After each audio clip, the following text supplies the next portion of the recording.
"Aha!" said Witch Thruttlegrush as she looked in her larder. "We're all out of newt's eye jelly. How am I supposed to fix any of the spells if I don't have any of that?" Boris the cat shook his head. "Well, I'll have to go to the supermarket," she screeched. So with her knapsack on her back and Boris riding pillion, she set off on her motorbike, through the woods, out down the motorway, and into town.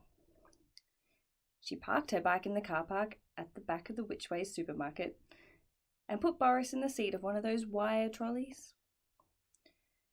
She looked along the shelves, under the shelves, above the shelves, and she couldn't find a single thing that she wanted. She was getting very angry when an assistant that she spotted was bending over a freezer, filling it full of frogs. "I'm sorry," she said to the assistant when Witch Thruttlegrush asked about the newt's eye jelly. "We haven't got any." Immediately there was a puff of smoke and what looked like exhaust fumes, and the assistant hopped into the freezer and closed the lid herself.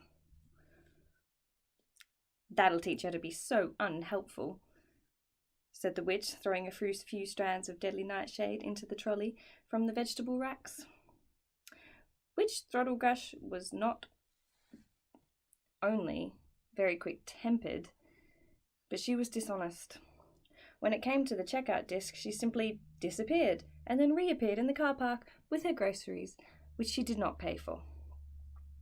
On the way home, Boris wanted to stop and feed the pigeons, but Witch Thruttlegrush forgot that she, last week, turned them into giant crows to frighten her sister, Witch Gasket.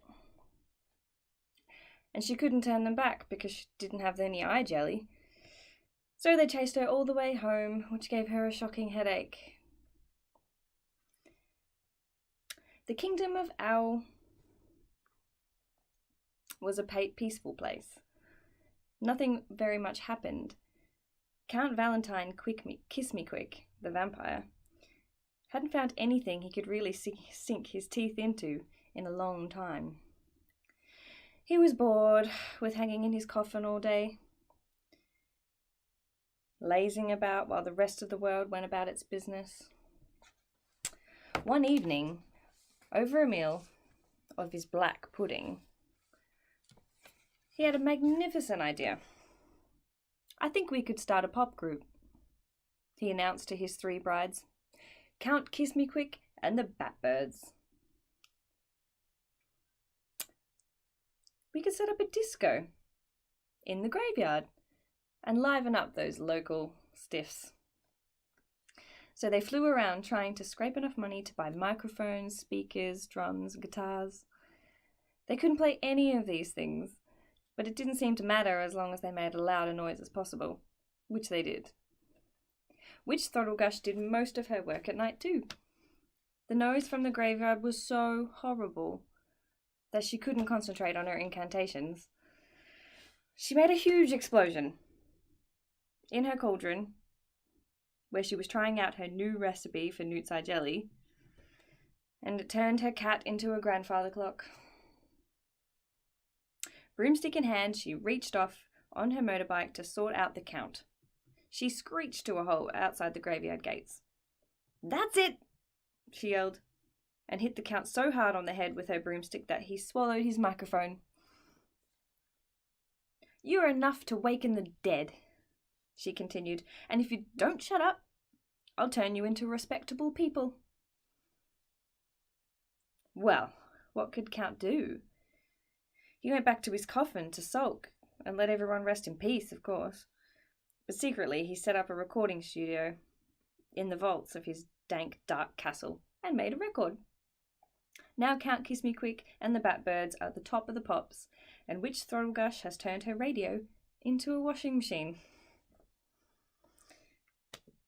Owl, being the place it was, dragons hadn't had a good battle with the night, devoured any maidens, or stamped on any castles for about 100 years. Life had become very tame. Peaceful living was making them very uncompetitive, and this apparently is not very good for dragons. Their scales fall off and they begin to smell of old fireworks.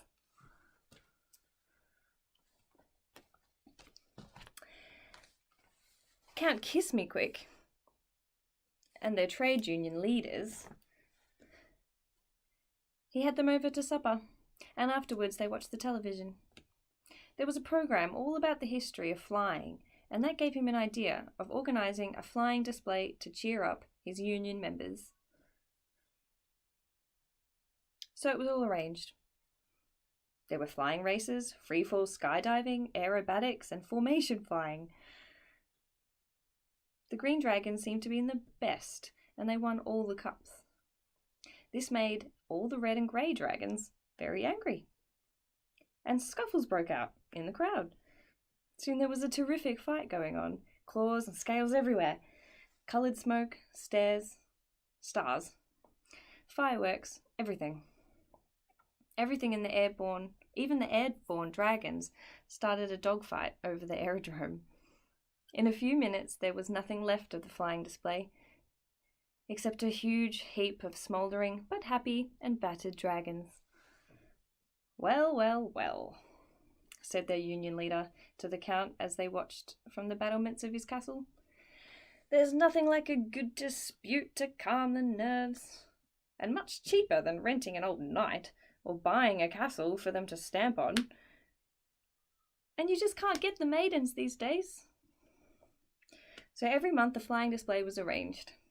Dragons from other kingdoms took part, the dragons of Owl began to take pride in themselves again, and everyone was happy. If you had lived a long time ago, before there was any cars or buses, you might have met Dick Turnpike. Dick was a highwayman. He specialised in robbing the rich to pay the poor. Dick being the poorest person he knew, of course. Dick diced with death every night on the night's highway. His famous horse, Bessie obedient, and to his slightest command. That's it until one day, while she was grazing in the field, she was terrified by 3 low-flying dragons. Where are you all going? She asked another passing the dragon. And she was told all about the Union Flying Party and all about the trade unions in general. Well, said Bessie, I don't think I'm getting a very fair deal at work. Dick gets all the booty and I never get any extra oats. I shall form a highwayman's horse transport union for my friends, just like the ones that the dragons have got. It was difficult to find many of Bessie's friends because a lot of their owners were hiding or in prison. But as many of them as possible were there on Sunday afternoon in Gibbet Hall, on Gibbet Hill, behind the deserted inn. Bessie soon discovered that some highwaymen's horses were much worse off than even herself. Strike action was called for. Put to the vote, and all hoofs raised in favour and motions carried. So the next night, when Dick Turnpike was ready to pounce on the mail coach, pistols drawn, he got a shock. At that very moment he was supposed to say, "Stand and deliver," and dash out of the bushes. Bessie became very bulgy instead, and refused to move. She sat down and crossed her 2 front foot hoofs. No matter how much Dick tried to reason with her, she wouldn't budge, so poor Dick had to watch the first of his many escaped mail coaches disappear over the hill with their booty intact. But it made an honest man out of him. Bessie got a much better job in the circus, and he became a park keeper. The circus that Bessie worked in was quite a good one. It had some really spectacular acts, like the Sultan of Nuts and Raisins and his performing tigers.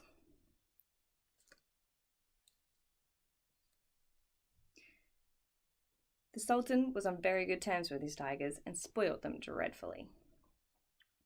Although they had fun while they were performing, the rest of the time they had to sit there in their cages, and that worried the Sultan.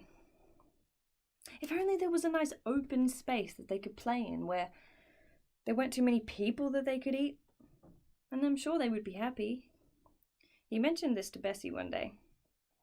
So Bessie went to see her old boss, Dick Turnpike, the ex-highwayman, now park keeper, to ask if the tigers could run about in his park when the children had gone home and it was closed to the public.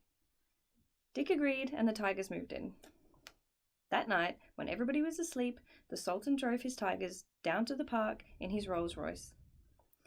Dick unlocked the gates and stood back as the tigers walked gracefully about their gardens, sniffing the flowers and taking tea on the lawn. Then one of them was spotted the playground, and they all whizzed off with the swings and slides.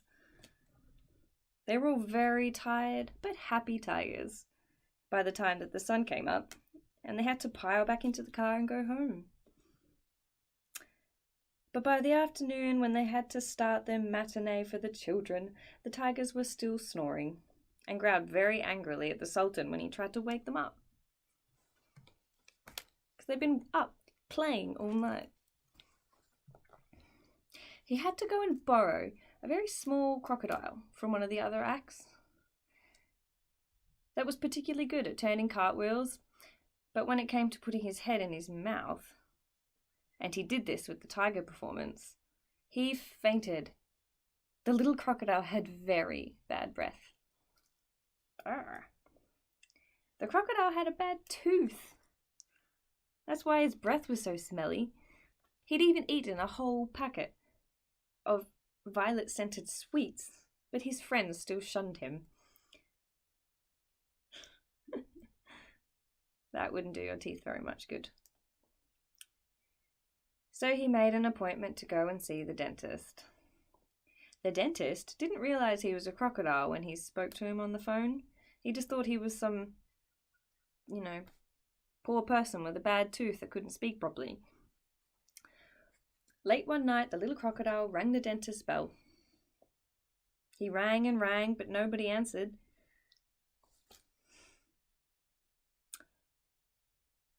Eventually, another crocodile came out of the dentist. It was the little one's uncle. "Where's the dentist?" asked the little crocodile. "I've been waiting for ages." His uncle looked rather embarrassed, hiccuped, and spat out a pair of pliers. Dentist pliers. "It wasn't my fault. He was examining one of my back teeth and he just slipped down my throat." The little crocodile was very disappointed. "Nobody will speak to me again if I don't have this tooth out," he moaned. His uncle had an idea. "Maybe we could go and get it charmed away," he said. So his uncle phoned up Witch Throttlegush, who had happened to need a crocodile's tooth, being a vital ingredient of the newtside jelly that she wanted to make. She'd been trying to make her own for some time without success. All the things in her house had accidentally turned into other things because of the mishaps with the jelly making. So she was delighted to help. She magicked it away very painlessly. The little crocodile was cured, and she had enough newtside jelly to reverse all the worst spells that she'd done.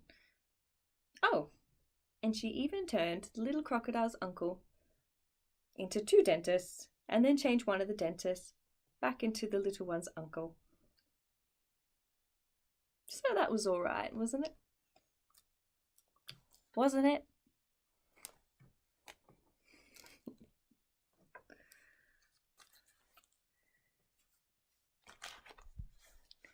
Thanks for reading with me, gang. I'm Duchess Dungarees, and I brought you Don't Go Out Tonight by Babette Cole.